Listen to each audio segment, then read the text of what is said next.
Welcome to Mindfully Integrative Podcast with your host, Dr. Damaris G.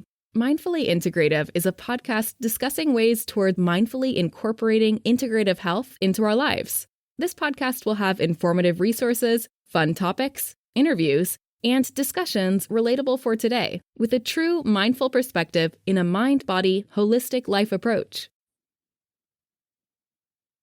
So talking about how the effects of chronic stress and how this does affect your GLP-1 or can increase your overall cortisol within the body.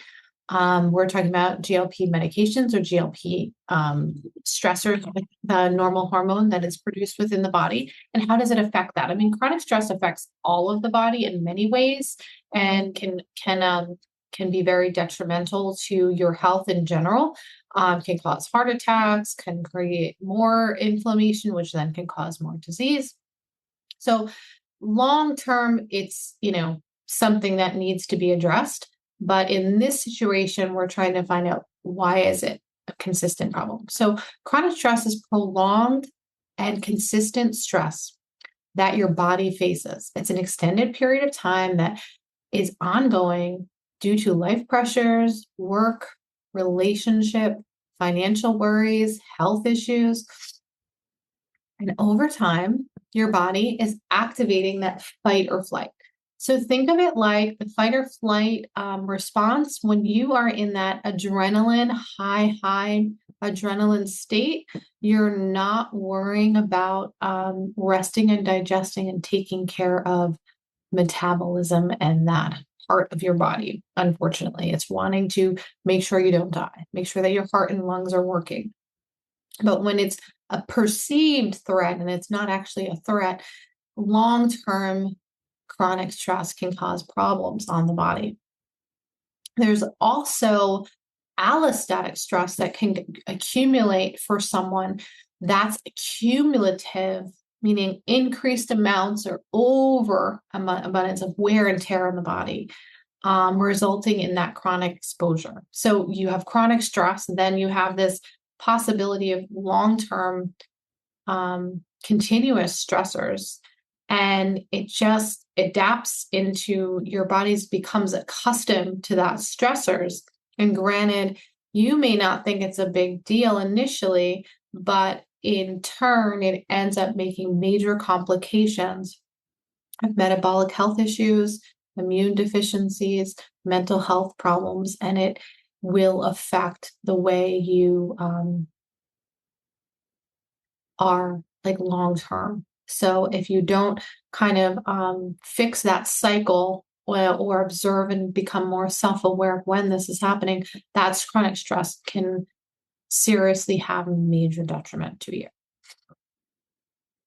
Now, the connection here, or the stress hormone, shall they say, is cortisol.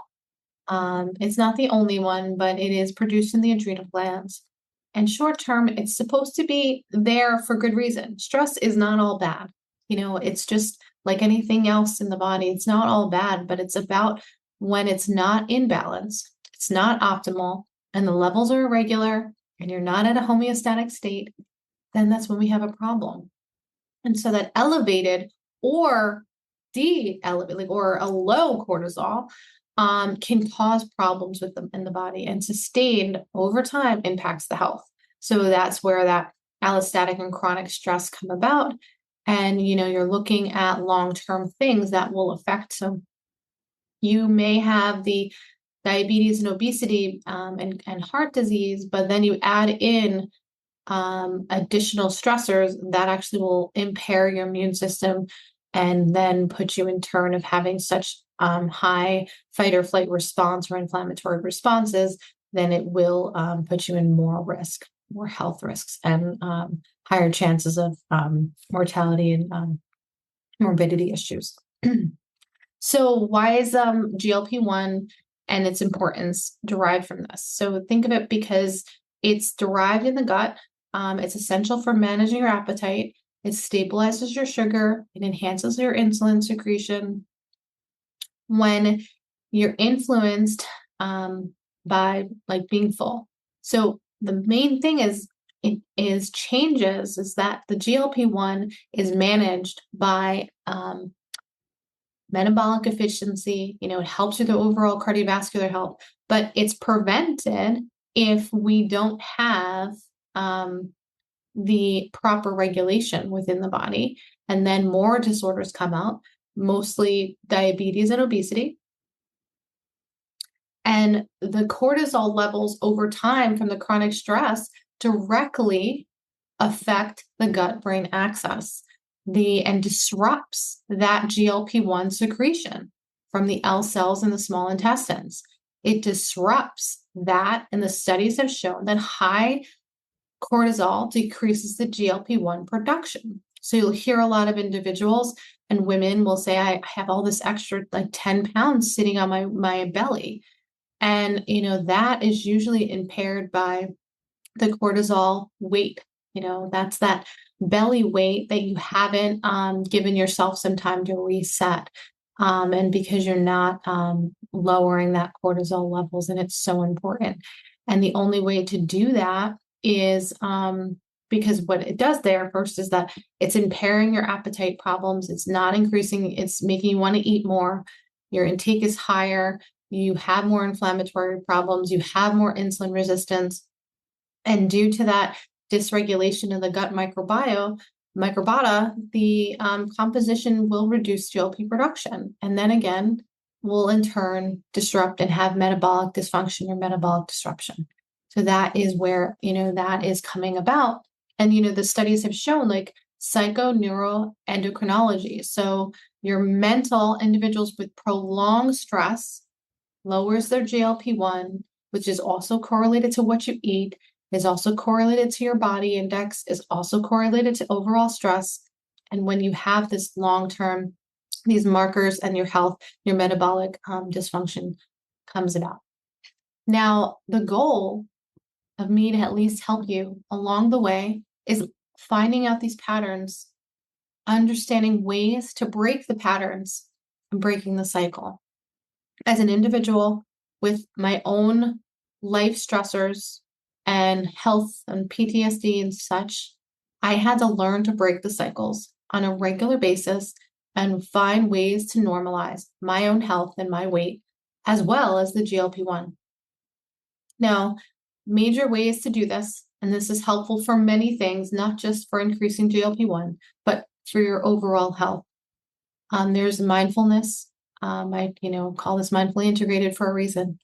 It improves your GLP-1 response.